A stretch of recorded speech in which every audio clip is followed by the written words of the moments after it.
Subscribe कीजिए wake up and shine channel को और बेल आइकन को दबाइए।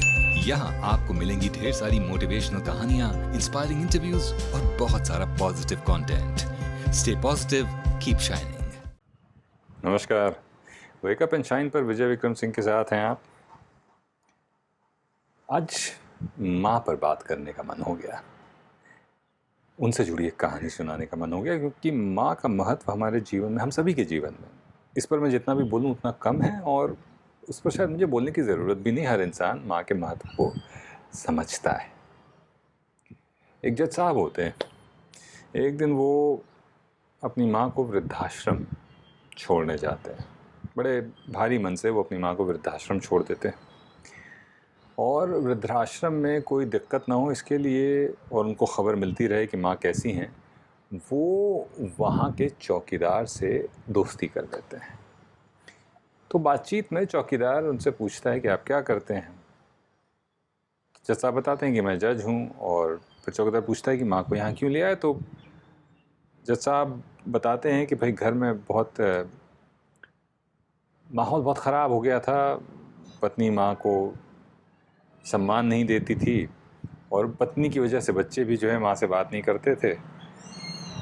तो मुझे भी लगा और माँ को भी ये लगा कि अब ये ठीक है कि वो घर से दूर रहें, तो इसलिए वृद्धाश्रम ले आया ताकि वो भी ठीक से रह पाएँ और मैं भी उनसे आके सुकून से मिल सकूं। चौकीदार ने उनसे एक बात कही जो जज साहब को चुभ गई, जब जज साहब के मन को लग गई। चौकीदार ने कहा कि जज साहब, आप तो जज हैं, आप अपने ही घर में न्याय नहीं कर पाए अपनी माँ के साथ, आप दूसरों के साथ क्या न्याय करेंगे। जज साहब को ऐसा लगा जैसे काटो तो खून नहीं। उन्होंने इस बात को जैसे लगता है दिल पे लगा लिया और फिर वो घर गए, बहुत ही दुखी रहने लगे। 2 दिन तक खाना नहीं खाया, कोर्ट नहीं गए। परिवार वाले बहुत परेशान हो गए कि क्या हो गया जज साहब को। ऐसा 1 हफ्ते चलता रहा। 1 हफ्ते बाद जज साहब वापस आए, बाहर गए थे, वापस आए और एक कागज़ बीवी को थमाया, एक कागज़ बच्चों को थमाया। बीवी को जो कागज़ दिया वो था तलाकनामा, और बच्चों को जो कागज़ दिया उसमें बच्चों को नाम अपनी सारी संपत्ति कर दी थी उन्होंने।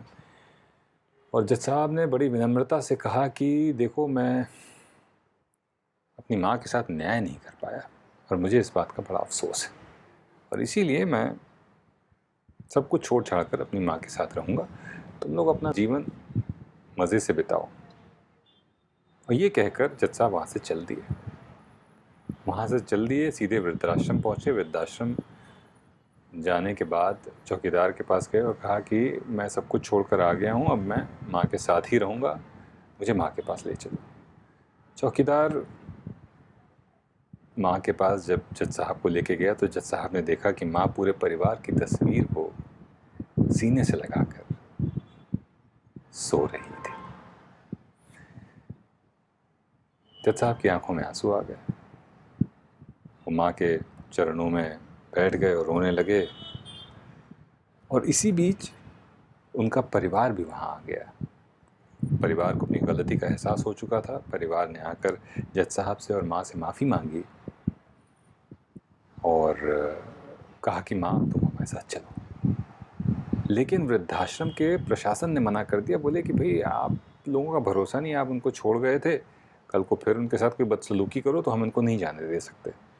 तो माँ ने कहा, वृद्धाश्रम के प्रशासन के जो लोग थे उनसे कहा कि देखिए, ये हमारा आपसी मामला है, आप इसमें मत पड़िए, ये बच्चे मुझे लेने आए हैं, मैं जा रही हूँ इनके साथ।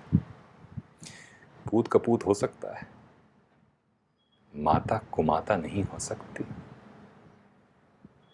माँ, तेरा कर्ज मुझसे अदा क्या होगा, तू अगर नाराज है तो खुश मुझसे खुदा क्या होगा। माँ के चरणों में स्वर्ग होता है, कभी दुखी मत होने दीजिएगा अपनी माँ को। वेकअप एंड शाइन पर विजय विक्रम सिंह के साथ हैं आप। कहानी अच्छी लगी हो तो उसे शेयर करिएगा, थॉट अच्छा लगा हो तो शेयर करिएगा दोस्तों के बीच। और मुझसे तो आप जुड़ ही सकते हैं इंस्टाग्राम पर विजय विक्रम 77, फेसबुक पर विजय विक्रम सिंह के नाम से। नमस्कार। सब्सक्राइब कीजिए वेकअप एंड शाइन चैनल को और बेल आइकन को दबाइए। यहाँ आपको मिलेंगी ढेर सारी मोटिवेशनल कहानियाँ, इंस्पायरिंग इंटरव्यूज और बहुत सारा positive content. Stay positive, keep shining.